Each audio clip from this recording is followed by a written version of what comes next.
Early today, Speaker Boehner said that it's time we reform NASA. It's time for the Senate to act. I couldn't agree with him more. But in addition to his having said something, we know that the chairman of the Judiciary Committee has said he will not accept a short-term extension, and McCarthy today said similar words to that. After the House passed bipartisan reform with an overwhelming bipartisan vote, the path to the Senate is extremely clear. We should reform the NSA's illegal spying powers. Extending an illegal program would be deeply irresponsible, especially when bipartisan reform is on the table. And 190 Republicans voted for the bill in the House. How can the Republicans over here say that's not good enough? But that's what they're saying. Senator McConnell's the one man standing in the way of bipartisan reform of NSA's illegal spying. We had the same bill last Congress, and he and his gang filibustered it. We couldn't have a vote on it. Last year, he twisted his colleagues' arms about reform, and he defeated reform. Today, we have the opportunity to get a bipartisan reform bill to the President's desk before the bill expires. I hope Senator McConnell will drop his obstruction and allow bipartisan reform to move forward in the Senate. It's really important that, in fact, is the case. The path forward is very clear. All Senator McConnell has to do is take the path that's before him. Senator Durbin. Thank you, Senator Reid. Except for Seinfeld, I really don't like reruns. But if you watch 60 Minutes on Sunday night, they had a rerun. And the rerun was that segment where they talked about the failure of the Republican leaders to enact an reauthorization of the Highway Trust Fund. It was a rerun that was entirely timely and appropriate because here we are again. What we're hearing from the Republican leadership in the House and the Senate is that we have to give them a temporary, underline the word temporary, extension of the Highway Trust Fund. Well, what does that mean? It means that America will limp along with some sort of extension for some period of time with absolute uncertainty as to our future. What it means is that contractors, businesses, governors, unions, workers across the United States have no idea whether or not we as a nation will invest in infrastructure in a meaningful way. What the Republicans have given us now, and this will be the 33rd short-term extension of the Highway Trust Fund, what the Republicans have given us now is an opportunity for America to patch its way to prosperity. They believe that if you fill enough potholes, you can actually build a highway. But we know better. If we're going to have the kind of infrastructure investment we need in America to create jobs and an economic opportunity in our future, then the Republican leaders have to roll up their sleeves and enact a Highway Trust Fund reauthorization. I stand ready to do it. Historically, we've done this on a bipartisan basis, and we should again. If we will not invest in the infrastructure of America, we cannot build the economy for the 21st century. Senator Schumer. Yes. Well, earlier today, when talking about the USA Freedom Act, Speaker Boehner said, the House has acted. It's time for the Senate to act. He wasn't talking to Harry Reid or Patty Murray or Dick Durbin or Chuck Schumer. He was talking to Mitch McConnell. And I hope that Mitch McConnell heeds Speaker Boehner's words. It's not often that the House takes the lead to do something in a bipartisan way and do it in the right way. But in this case they have, and Senator McConnell should follow their lead. House Democrats, House Republicans, Senate Democrats, and a good number of Senate Republicans all agree we need to make changes in these programs to keep it going because the House's federal court has already ruled it illegal as is.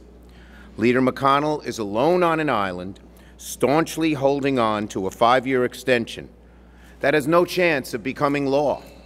Now, today he indicated he would consider putting the USA Freedom Act up for a vote this week. That's what we've been asking for months. Senator McConnell, this is a lifeboat. You're alone on this island. Take the boat. Get off the island. Let us vote. The bottom line is very simple. We have broad support for USA Freedom. USA Freedom is a bill that is supported by all parts of the political spectrum, and should move forward. Highway or my way, McConnell's previous position is a false choice.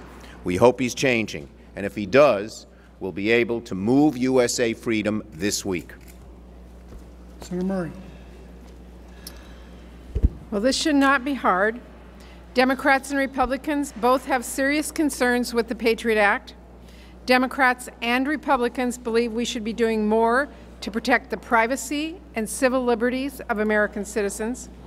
Democrats and Republicans in the House have overwhelmingly passed the USA Freedom Act that would move us in this direction.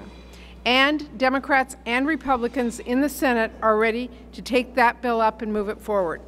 So what is stopping this from happening? One person, Majority Leader Mitch McConnell. Majority Leader McConnell is holding this up to fight for a law that people across the country, Democrat and Republican, believe is broken, a law that is used to justify programs that have been declared illegal by a federal court, and a law that so many of us simply will not vote to extend.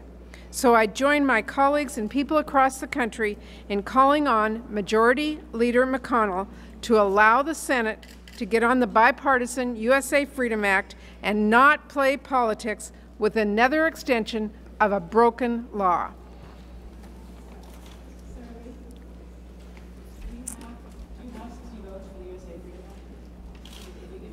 One way to find out. Let's have a vote.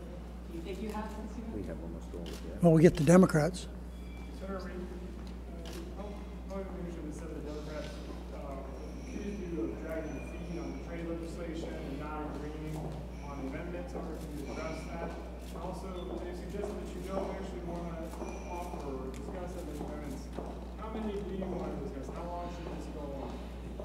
We have about 150 amendments that have been filed, and rightfully so. Trade bills are extremely complicated. We haven't done one in 13 years. And I think we should take some time. It's not the number of amendments, it's the quality of the amendments.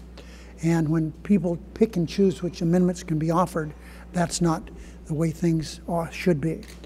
The Republican leader said he wanted on the Iran bill to have a robust amendment program. 2 amendments on that one. On this bill, he wants a robust amendment process. So far, we've voted on 2, and there's 6 pending now. That's not a very good average out of the 150 that have been filed. Senator, none of you mentioned trade. Block advancing on the bill if you don't get any more amendments beyond that?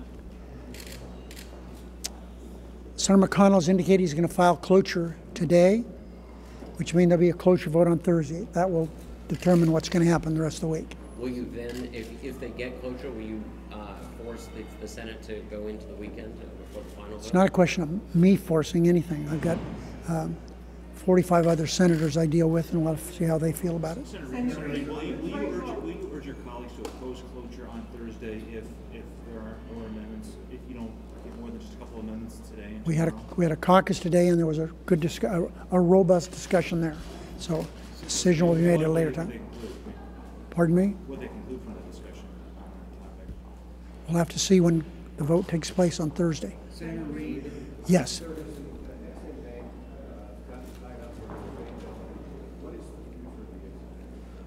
Well, we have a lot of important issues around here that have become important because of the intransigence of the Republicans. We have a situation with Ex-Im Bank that they have they have a number of members of the House and the Senate, Republicans of course, who hate this very important law. Ex-Im Bank is so vitally important to our country's security and its economy.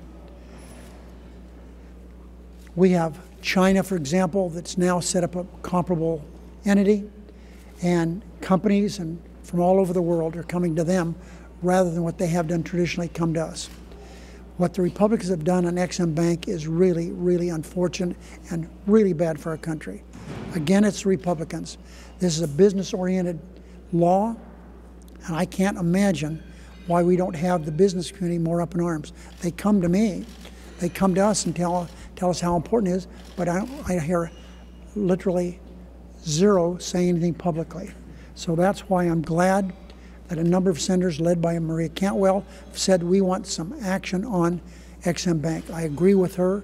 It's an important thing, and we can't, as Senator Durbin just stated, we keep putting these things off for a week here, a month there, 6 months, and our country is really in a difficult situation. The Energy and Water Subcommittee just convened its markup of the appropriation bill. I understand that Senator Alexander is not including the Yucca Mountain funding in the chairman's mark, but it'll be open and available for possibly being added on the floor. Dare I ask if you have any thoughts on that idea? I have none. Final question, yes. In terms of the trade war, do you expect closure on the substitute amendment first or on the underlying bill? Cloture will be filed on substitute, and then on the second cloture he's going to file tonight also. I'm almost certain would be on the underlying bill. Senator Reid, can you talk about which trade amendments you think are most critical? No. That have not yet been. No, we have, in a caucus day, one senator said he had 9. He would be willing to reduce it to 5. So there's 150 amendments out there.